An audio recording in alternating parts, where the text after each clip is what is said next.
الحمد لله نحمده ونستعينه ونستغفره ونؤمن به ونتوكل عليه ونعوذ بالله من شرور أنفسنا ومن سيئات أعمالنا من يهده الله فلا مضل له ومن يضلله فلا هادي له ونشهد أن لا إله إلا الله وحده لا شريك له ونشهد أن سيدنا ونبينا ومولانا محمدا عبده ورسوله صلى الله تعالى عليه وعلى آله وأصحابه وذرياته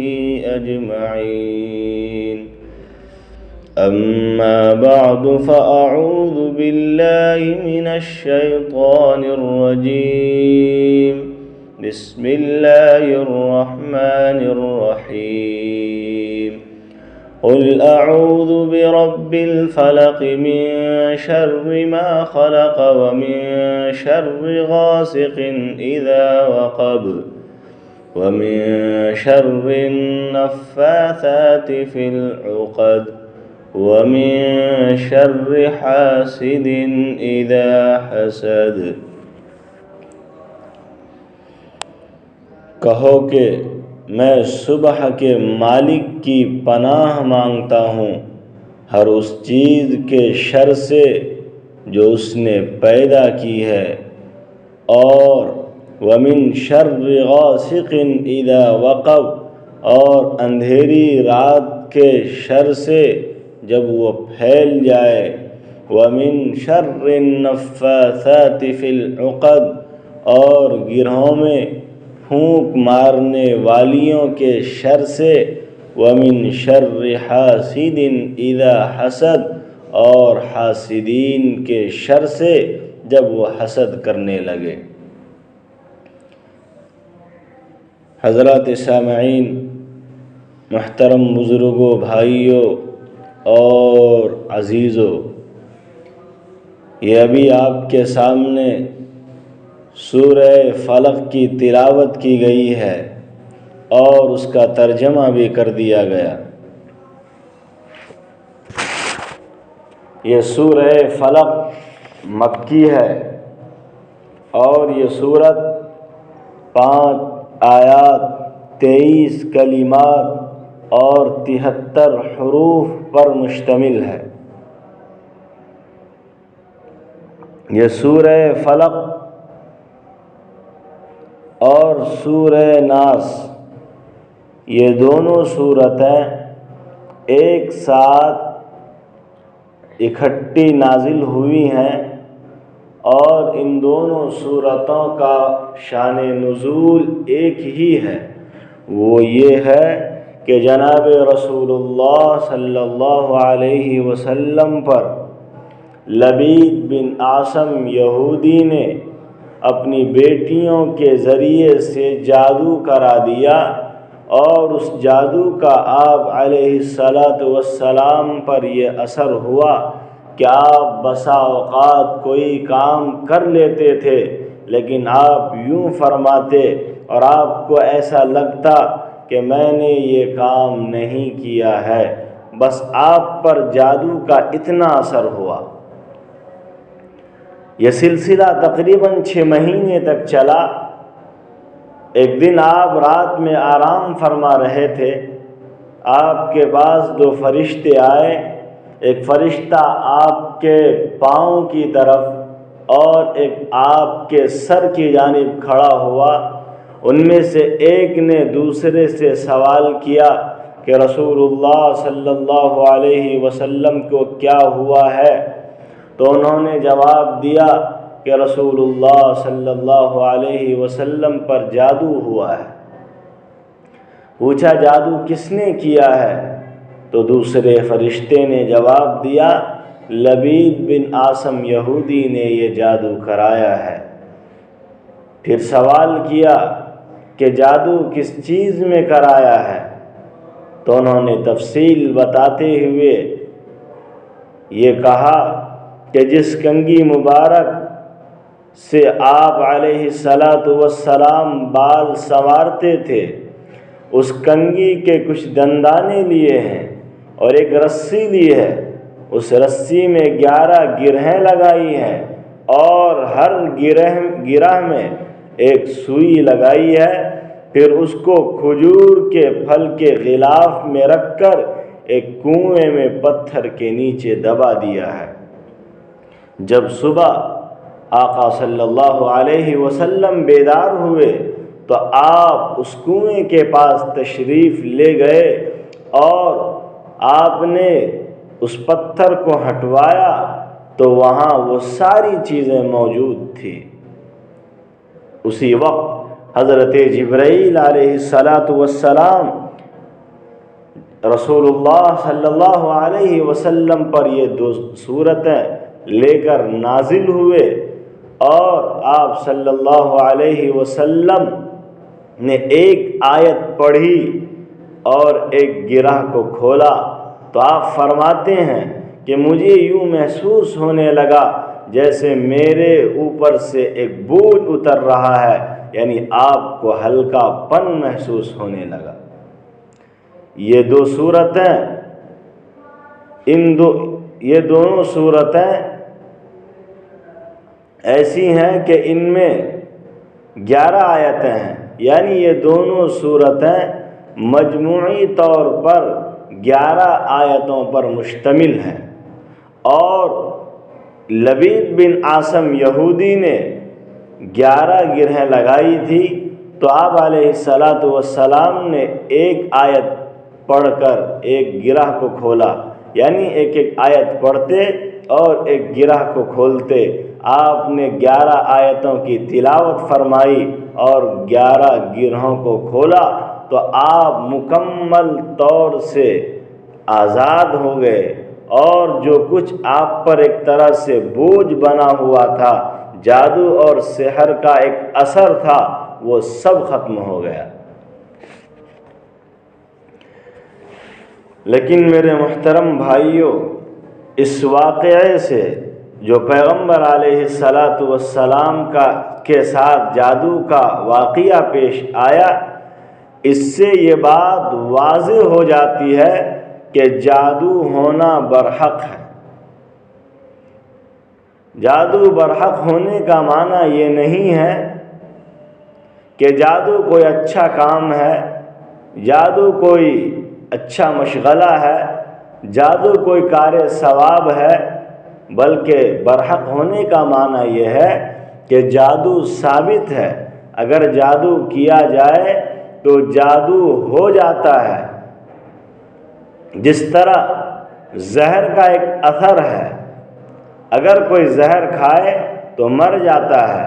نمک کا ایک اثر ہے، مرچی کا اپنا ایک اثر ہے، گویا کہ ہر چیز کا ایک اثر ہوتا ہے۔ اسی طرح اللہ رب العزت والجلال نے کلمات میں کچھ تاثیر رکھی ہیں، اگر ان کلمات کو پڑھ کر دم کیا جائے، پھونک مارا جائے تو یہ کلمات اپنا اثر دکھاتے ہیں، اور یہ اثر نبی پر بھی ہوتا ہے اور غیر نبی پر بھی ہوتا ہے۔ لہذا کچھ لوگوں کا یہ کہنا کہ جادو کچھ نہیں ہے، یعنی جادو کا سرے سے انکار کرنا، یہ بھی غلط ہے۔ اور کچھ لوگوں کا ہر چیز میں جادو کا شوشہ تلاش کرنا، بیماری آ جائے، پریشانی آ جائے، حالات آ جائے، سر میں درد ہو، بخار ہو، معمولی سے معمولی تکلیف ہو، وہ یہ کہتے ہیں کہ کسی نے کر دیا، جادو ہو گیا۔ تو یہ رویہ اور یہ طرز بھی غلط ہے، یعنی ایسا لگتا ہے کہ ان کے نزدیک تقدیر کچھ ہے ہی نہیں، اللہ کی قدرت کا ایک طرح سے عملاً زبان سے انکار کرنے لگ جاتے ہیں۔ تو یہ دونوں افراط و تفریط کا شکار ہیں۔ اس لیے ان دونوں پہلوؤں سے بچنا چاہیے، اور حقیقت یہ ہے کہ جادو کا جادو کی ایک حقیقت ہے، جادو کی ایک تاثیر ہے۔ دوسری بات، نبی صلی اللہ علیہ وسلم جادو سے متاثر ہوئے، آپ پر جادو کا اثر ہوا، تو اس سے یہ بات بھی ثابت ہو گئی، واضح ہو گئی کہ جادو سے متاثر ہونا یہ شان نبوت کے منافی نہیں ہے۔ یعنی کوئی رسول اور نبی پر جادو ہو جائے تو اس کا یہ مطلب نہیں کہ وہ نبی اور رسول نہیں ہے۔ تیسری بات، قرآن پاک کی آیت لا یفلح الساحرون، جادوگر کبھی کامیاب نہیں ہو سکتے، اس آیت کو لے کر کچھ لوگ دلیل پیش کرتے ہیں کہ نبی صلی اللہ علیہ وسلم پر جادو نہیں ہوا۔ اگر ہم یہ مان لیں، یہ تسلیم کر لیں کہ نبی صلی اللہ علیہ وسلم پر جادو ہوا ہے، تو یہ ماننا لازم آئے گا کہ جادوگر کامیاب ہو گئے۔ یہ بات اچھی طرح ذہن نشی کر لیں کہ جن لوگوں کو یہ سوال پیدا ہوا ہے، یا جو لوگ یہ بات سمجھتے ہیں، حقیقت یہ ہے کہ انہوں نے اس آیت کے مفہوم کو سمجھا ہی نہیں۔ اس بات کو اچھی طرح سمجھیے کہ ایک ہے جادوگر کا جادو چل جانا، اور ایک ہے مقصد میں کامیاب ہونا۔ دونوں الگ تھلگ چیز ہے۔ جادوگر کا جادو چلنا الگ ہے، جادوگر کا اپنے مقصد میں کامیاب ہونا الگ ہے۔ اس کو مثال سے سمجھیے کہ ایک آدمی کسی پر یہ سوچ کر حملہ کرتا ہے کہ میں اسے جان سے مار دوں گا، اور وہ حملہ بھی کرتا ہے، لیکن جس پر حملہ کیا وہ بچ گیا۔ تو یہاں یہ تو نہیں کہا جائے گا کہ حملہ ہوا ہی نہیں، بلکہ یہ کہا جائے گا کہ حملہ تو ہوا لیکن وہ اپنے مقصد میں کامیاب نہیں ہوا، یعنی جان اس کی بچ گئی۔ تو حملہ ہوا لیکن مقصد میں وہ کامیاب نہیں ہوا۔ اسی طرح لبید بن عاصم نے جو پیغمبر علیہ السلام پر جادو کرایا تھا، اس کا مقصد یہ تھا کہ آپ علیہ السلام تبلیغ کے کام کو چھوڑ دیں، دعوت دینے کا سلسلہ بند کر دیں، آپ توحید کی بات کرنا چھوڑ دیں، آپ اپنی نبوت و رسالت کا اعلان کرنا بند کر دیں۔ لیکن نبی صلی اللہ علیہ وسلم اس کام کو کرتے رہے، اس کام سے کبھی رکے نہیں۔ تو لبید بن عاصم نے اپنی کوشش کی، لیکن وہ اپنی کوشش اور مقصد میں کامیاب نہیں ہوا، تو اس کے اس جادو کرنے سے اور اس کے جادو کرنے کے بعد نبی کہ اپنے مشن سے نہ رکنے کی وجہ سے یہ نہیں کہا جائے گا کہ اپنے نبی پر جادو ہوا ہی نہیں، بلکہ نبی پر جادو ہوا اور نبی جادو سے متاثر بھی ہوئے۔ لیکن لبید بن عاصم یہودی نے جو سوچ کر جس مقصد کو لے کر یہ کام کیا تھا، وہ اپنے مقصد میں کامیاب نہیں ہوا۔ میرے محترم بزرگوں، بھائیوں، سورہ فلق اور سورہ ناس، ان دونوں سورتوں میں اللہ رب العزت والجلال نے جناب رسول اللہ صلی اللہ تعالی علیہ وسلم کے واسطے سے ہمیں اصلاً یہ تعلیم دی ہے کہ شر کی دو قسمیں ہیں۔ ایک شر وہ ہے جس کا اثر دنیا میں ہے، اور یہ 4 شرور و فتن ہیں جس کا اس صورت میں ذکر ہے، اور یہ چاروں اس صورت میں موجود ہیں۔ ایک شر وہ ہے جس کا اثر آخرت میں ہوتا ہے، اور وہ شر شیطان کا ہے، اور اس کا ذکر اگلی سورت سورہ ناس میں موجود ہے۔ قل اعوذ برب الفلق من شر ما خلق، تمام مخلوقات کی شر سے پناہ مانگنے کا حکم دیا۔ تو تمام مخلوقات کی جو شر پہنچتی ہیں، تمام مخلوقات سے جو نقصان پہنچتی ہیں، اس کا تعلق دنیا سے ہے، یعنی اس کا نقصان دنیا میں ہوتا ہے اور اس سے ہماری دنیا متاثر ہوگی، دنیا ہماری تباہ برباد ہو سکتی ہے۔ وَمِن شَرِّ غَاسِقٍ إِذَا وَقَبَ، اور اندھیری رات کے شر سے، یعنی اندھیری رات میں اگر کوئی کسی پر قاتلانہ حملہ کرے، وہ قتل ہو جائے تو یہ نقصان بھی دنیا میں ہے۔ کوئی کسی پر حملہ کرے، زخمی ہو جائے، اس کا نقصان بھی دنیا میں ہے۔ کوئی اندھیرے میں چل رہا تھا اور چلتے چلتے کہیں کسی موذی جانور نے کاٹ لیا، ڈس لیا، تو یہ سب نقصانات ایسے ہیں کہ ان کا کہیں نہ کہیں تعلق دنیا ہی سے ہے۔ وَمِن شَرِّ النَّفَّاثَاتِ فِي الْعُقَدِ، اور تیسری چیز، گرہوں میں پھونک مارنے والی جو عورتیں ہوتی ہیں، تو یعنی جادو، تو اس کا نقصان، یعنی اس سے جو اثر ہوگا اور جو نقصان ہوگا وہ نقصان بھی دنیا ہی میں ہے۔ اور خاص بات کہ اللہ نے نفاثاتی کا ذکر کیا ہے، یعنی مؤنث کا صیغہ استعمال فرمایا ہے، تو ایسا نہیں ہے کہ عورتیں ہی جادو کرتی ہیں، بلکہ جادو مرد بھی کرتے ہیں، لیکن خصوصاً یہ بیماری اور یہ عادت عورتوں میں زیادہ ہوتی ہیں، تو اس لیے خاص کر ان کو ذکر کیا ہے۔ اور چونکہ اس واقعے میں لبید ابن عاصم کی بیٹیاں شامل تھیں، اس لیے بھی اللہ رب العزت والجلال ان کی طرف اشارہ کرنے کے لیے مؤنث کا صیغہ استعمال فرمایا ہے۔ اور ویسے بھی عورتوں میں یہ عادت جادو وغیرہ کی زیادہ ہوتی ہیں۔ وَمِن شَرِّ حَاسِدٍ إِذَا حَسَدَ، اور چوتھی چیز، چوتھا شر، حاسدین اگر حسد کریں تو ان کے حسد سے جو نقصان پہنچے گا، ان کی دشمنی، عداوت، بغض سے جو ہمیں تکلیف پہنچے گی، جو ایک طرح سے نقصان پہنچے گا، اس کا تعلق بھی دنیا سے ہے۔ اور خاص بات اس میں بھی یہ ہے کہ اللہ نے حاسدین اذا حسد، حاسدین کے شر سے پناہ مانگنے کا حکم بتلایا اس وقت جب وہ حسد کرنے لگے۔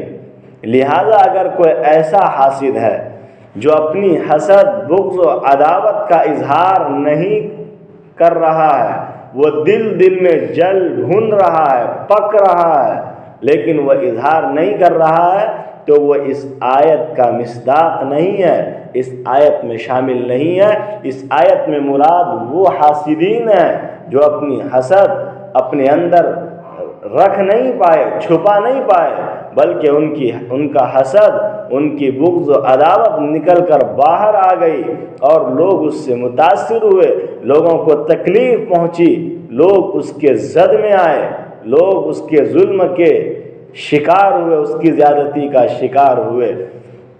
تو ایسا حاسد اور ایسا ایک ناکارہ شخص اس آیت کا مصداق اور مراد ہے۔ ایک اور بات کہ یہاں ایک اعتراض ہوتا ہے، ایک سوال پیدا ہوتا ہے کہ اللہ تعالیٰ نے پہلی آیت میں فرمایا، کہو کہ میں صبح کے مالک کی پناہ مانگتا ہوں ہر اس چیز کے شر سے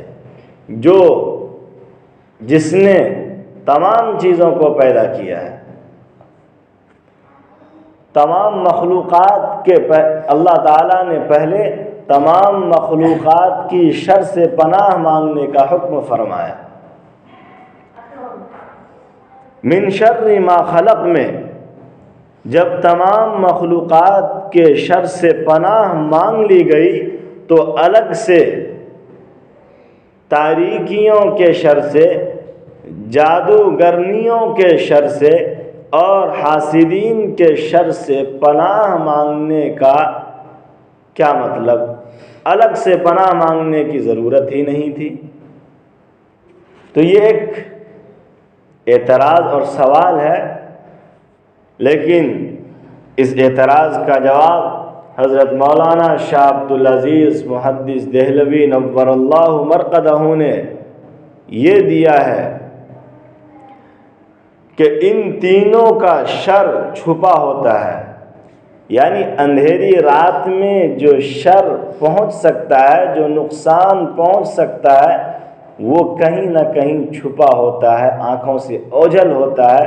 اسی طرح جادوگر مرد ہوں یا عورت جو جادو کرتے ہیں، وہ آپ کو دکھا کر نہیں، وہ بھی چھپ کر ہی جادو کرتے ہیں، ان کا اثر آپ کو آمنے سامنے ظاہری طور پر نہیں دکھے گا۔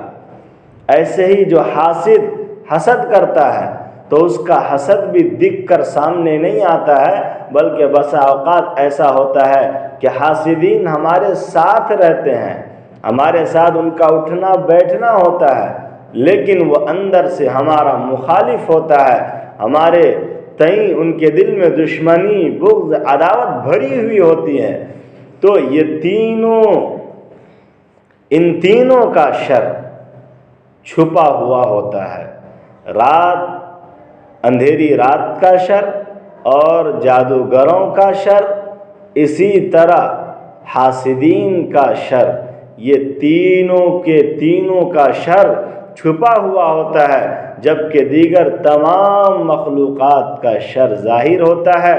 اور یہ ایک بدیہی امر ہے کہ ظاہری شر کے مقابلے میں چھپا ہوا پوشیدہ شر زیادہ خطرناک اور نقصان دہ ہے۔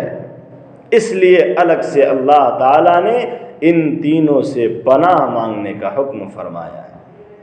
اس اعتراض کا ایک اور جواب ہے جو مثال کی صورت میں ہم سمجھ سکتے ہیں، وہ یہ ہے کہ یہ بات بالکل بجا ہے کہ من شر ما خلق میں تینوں شامل ہیں، الگ سے مانگنے کی ضرورت، الگ سے ان تینوں شرور سے پناہ مانگنے کی ضرورت نہیں تھی، لیکن پھر بھی قرآن نے اس کو الگ سے بیان کیا، تو اس کو ہمارے معاشرے میں رائج مثال کے ذریعے سے ہم سمجھ سکتے ہیں۔ وہ اس طرح کہ ہمارا کوئی بچہ کہیں دور سفر کے لیے جا رہا ہے، تو اس وقت ہمارا ان کے ساتھ کیا برتاؤ ہوتا ہے، ہم اسے کیا پیغام دیتے ہیں، کیا نصیحت کرتے ہیں۔ اس وقت ہم اس کو کچھ چیزوں سے متنبہ کرتے ہیں کہ دیکھو تم اس سفر میں جا رہے ہو، یہ ایک لمبا سفر ہے، اس میں اپنی مکمل حفاظت کرنا، خیال رکھنا، خصوصاً کسی کو اپنا فون نہیں دینا، کسی کا کوئی چیز مت کھانا اور کسی کا سامان اپنے پاس مت رکھنا۔ تو دیکھیے ہمارا یہاں مقصد یہی ہے کہ وہ اپنی ہر طرح سے جان مال کی حفاظت کرے۔ تو یہ تینوں باتیں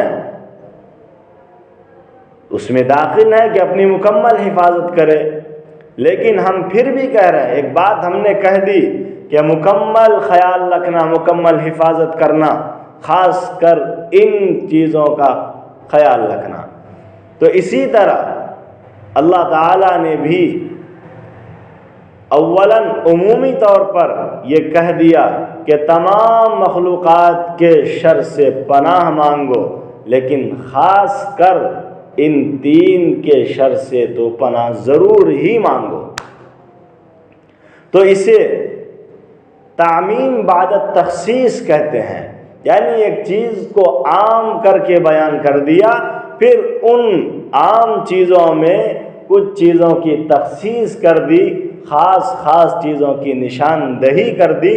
جیسے کہ ہمارا معاملہ ہے کہ ہم کسی کو سفر میں جاتے ہوئے اس طرح سے نصیحت کرتے ہیں، ایسے ہی اللہ تعالیٰ نے ایک چیز کو عام بیان کرنے کے بعد خاص کر ان تین چیزوں کی نشاندہی کر دی کہ ان تین چیزوں سے خصوصاً پناہ مانگا کرو۔ میرے محترم بزرگوں اور بھائیوں، سورہ فلق اور سورہ ناس کے بارے میں حدیث میں آتا ہے کہ یہ دونوں صورتیں جادو اور سحر کے لیے، جادو اور سحر کو روکنے اور ختم کرنے کے لیے مؤثر ہیں، مفید ہیں۔ اس لیے ہم سب کو چاہیے کہ ہم صبح و شام ان دونوں صورتوں کا ورد رکھیں، اور خصوصاً صبح فجر کی نماز کے بعد اور شام مغرب کی نماز کے بعد پڑھنے کا معمول بنائیں، اور پڑھنے کے بعد اپنے اوپر دم کر لیں۔ انشاءاللہ ہم تمام شرور و فتن سے محفوظ رہیں گے، سحر اور جادو سے محفوظ رہیں گے۔ آقا صلی اللہ علیہ وسلم صبح و شام ان کو پڑھا کرتے تھے، اور آپ علیہ الصلاۃ والسلام ان دونوں صورتوں کو، ان تمام آیات کو پڑھ کر اپنے ہاتھ مبارک پر پھونکتے اور ہاتھ کو اپنے پورے جسم پر پھیر لیتے، مل لیتے۔ یہ آقا صلی اللہ علیہ وسلم کا بھی معمول تھا۔ اور خاص کر سورہ فلق کی خاصیت ہے کہ جو شخص روزانہ سورہ فلق کی تلاوت کرے گا، جو شخص روزانہ سورہ فلق کی تلاوت کرے گا، اس کو فقر و فاقہ کی شکایت نہیں ہوگی، اس کو رزق میں تنگی نہیں آئے گی، اللہ اس کے رزق کو بڑھا دے گا، اللہ اس کے رزق میں اضافہ فرمائے گا، اللہ اس کے رزق کے معاملے کو وسیع فرما دے گا۔ یہ سورہ فلق کی خاصیت ہے۔ ایسے ہی جو شخص سورہ فلق کی تلاوت کا روزانہ معمول بنائے گا، پابندی سے پڑھے گا، اپنے اوپر دم کرے گا، تمام مخلوقات کے شر سے، حسد سے وہ بچ جائے گا انشاءاللہ تعالی۔ اس لیے میرے بھائیوں، خاص کر ہم سب ان دو صورتوں کا ورد رکھیں اور صبح و شام پڑھنے کی عادت ڈالیں اور اپنے کو دم کریں۔ انشاءاللہ ہم سب تمام شرور و فتن سے محفوظ رہیں گے، ظاہری اور باطنی ہر طرح کی شرور و فتن سے اللہ ہم سب کی حفاظت فرمائے، آمین۔ وما علینا الا البلاغ۔ یہ خصوصی پیشکش جناب حضرت مولانا و مفتی ابو رافع صاحب قاسمی ارریاوی، جو بانڈوک کے باشندے ہیں، اور اس کا مرتب جناب حضرت مولانا حسین احمد قاسمی ارریاوی ہے۔ اللہ تبارک و تعالی ان لوگوں کو دل جمعی کے ساتھ محنت کرنے کی توفیق عطا فرماوے اور مکمل طریقے سے کام کرنے کی توفیق عطا فرماوے۔ جو غلطیاں کوتاہیاں ہوئی ہیں اس کو معاف فرمائے اور صحیح طریقے سے کام کرنے کی توفیق عطا فرماوے۔